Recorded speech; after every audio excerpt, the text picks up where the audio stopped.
If you want to take a screenshot on Samsung Galaxy S26 Ultra, then we have many ways that allow you to do so. The first method is to simply use the power button and volume down button. If you press both of these buttons at once, you can easily capture the full screenshot. There we go, just like that.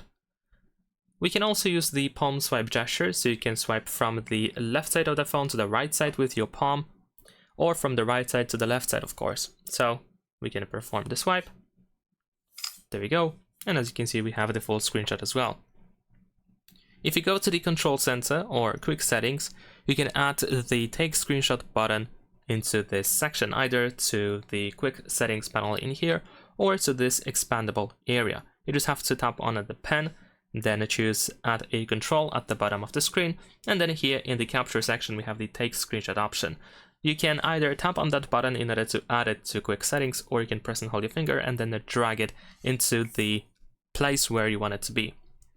And once you add it, you can just tap on that button to immediately capture the screenshot. Also, if we go to settings, over here we can scroll down to go to accessibility. Next, we should be able to proceed to interaction and dexterity, and then we have the assistant menu. If you turn it on, then we have this additional button. If you tap on it, then we can find the screenshots option.